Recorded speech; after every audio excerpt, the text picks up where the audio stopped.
राजा शकुंतन एक छोटे से राज्य के शासक थे। एक दिन जब वे शिकार से लौट रहे थे, उन्होंने ऋषि वशिष्ठ, विश्वामित्र और अत्रि को एक आश्रम में यज्ञ करते देखा।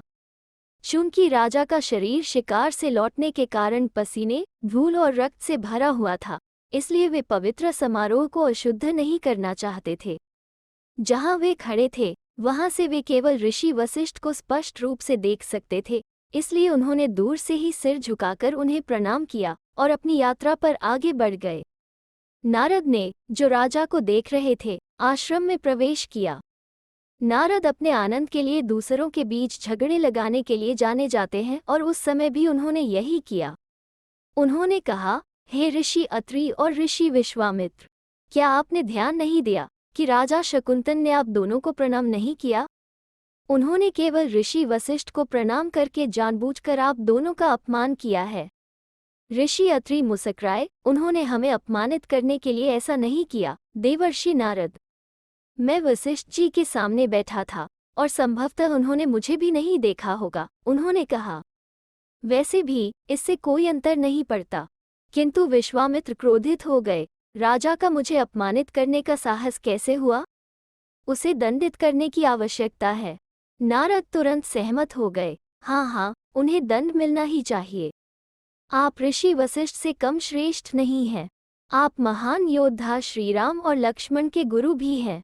आपको शीघ्र से शीघ्र शकुंतन को दंडित करने के लिए श्रीराम से वचन ले लेना चाहिए। विश्वामित्र ने सहमति में सिर हिलाया और राम को बुलवा भेजा। उन्होंने कहा, प्रिय शिष्य, शकुंतन ने मुझे अपमानित किया है और मैं आज सूर्यास्त से पहले उसका सिर अपने पैरों में चाहता हूँ। कर्तव्यपरायण राम ने अपने गुरु को वचन दिया कि वे ऐसा ही करेंगे। इस बीच नारद शकुंतन के राज्य पहुंच गए। वे राजा से मिले और पूछा, क्या आप जानते हैं कि आपने स्वयं को किस प्रकार की कठिनाई में डाल लिया है? महान योद्धा और दशरथ के पुत्र श्री राम, ऋषि विश्वामित्र के आदेश पर आज सूर्यास्त तक आपका सिर काटने आ रहे हैं। प्रभु के हाथों आपकी मृत्यु निश्चित है।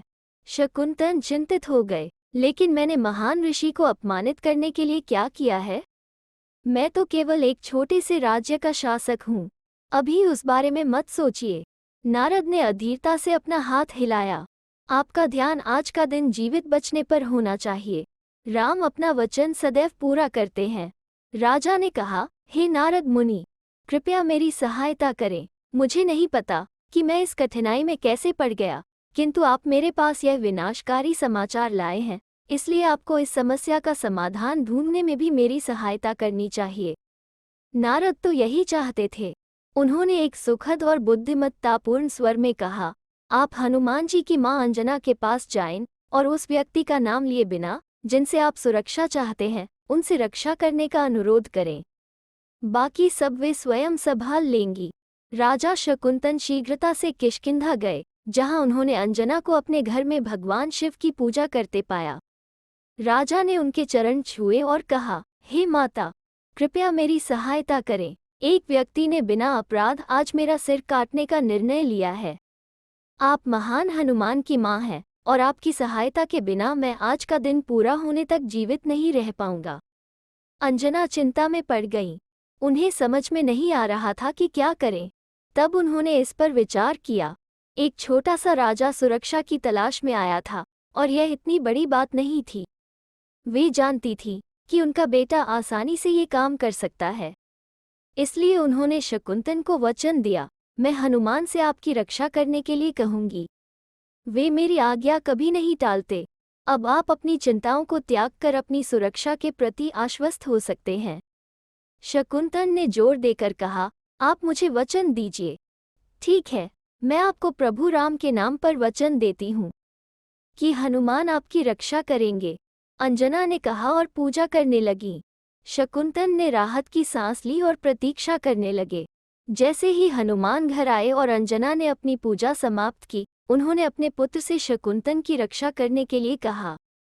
हनुमान ने कहा, हाँ, मैं आपकी रक्षा करूंगा।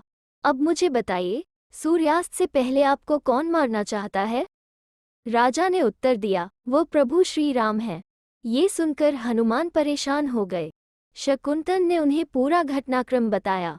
हनुमान बैठ गए और समाधान खोजने के लिए ध्यान लगाया।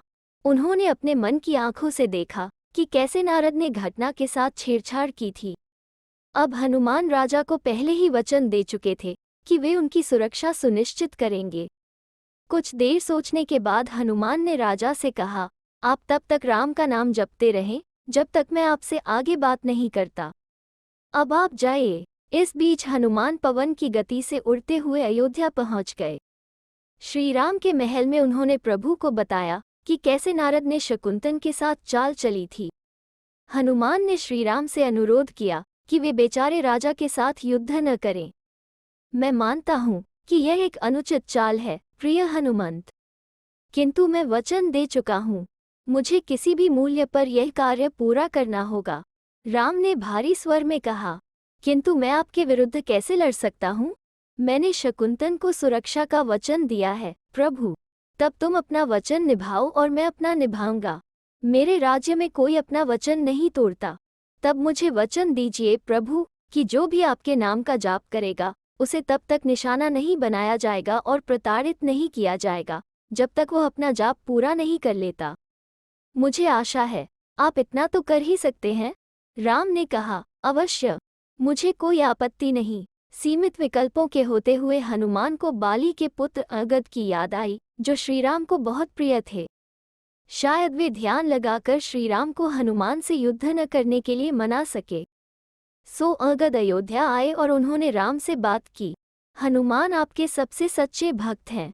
प्रभु, उनकी अनंत भक्ति के बारे में सोचिए और याद करिए कि उन्होंने रावण के विरुद्ध युद्ध में आपकी कितनी सहायता की थी।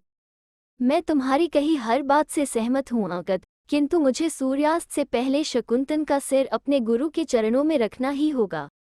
मैंने उन्हें वचन दिया है। इसके अलावा कोई समाधान नहीं है। राम ने कहा। अंजना, जो ये देखकर दुखी थी कि उन्होंने राजा की सहायता का वचन देकर कितनी बड़ी समस्या उत्पन्न कर दी थी, अपने पुत्र से बोली, हनुमान, कृपया जाकर सीताजी से प्रार्थना करो। वे अवश्य कोई समाधान बताएंगी। हनुमान तुरंत सीताजी के महल में गए और उन्हें वस्तुस्थिति बताई। श्रीराम किसी की बात नहीं सुनेंगे। उन्होंने कहा, उनसे कुछ कहने की बजाय मैं आपको एक वरदान देती हूँ वत्स। आपके जितना बहुमूल्य कोई भक्त नहीं है, इसलिए जब श्रीराम के तीर आपको चुभने का प्रयास करेंगे तो वे फूलों में बदल जाएंगे। शीघ्र ही यह समाचार फैल गया कि दिवस का अंत होने से पहले राम और हनुमान में युद्ध होने वाला है। नारद सहित सभी लोग युद्धस्थल पर पहुंच गए। हनुमान ने अपनी लंबी पूंछ से एक किला बनाया और शकुंतन को उसी में रहने के निर्देश दिए, और फिर युद्ध आरंभ हो गया। राम हनुमान पर तीरों की बरसात करने लगे। वे ये देखकर चकित हो गए कि उनके तीरों का कोई प्रभाव नहीं हो रहा था। तब उन्होंने लक्ष्मण से इसका कारण पता करने के लिए कहा। लक्ष्मण शीघ्र ही वापस आए और बोले, भ्राताश्री, ये युद्ध व्यर्थ है।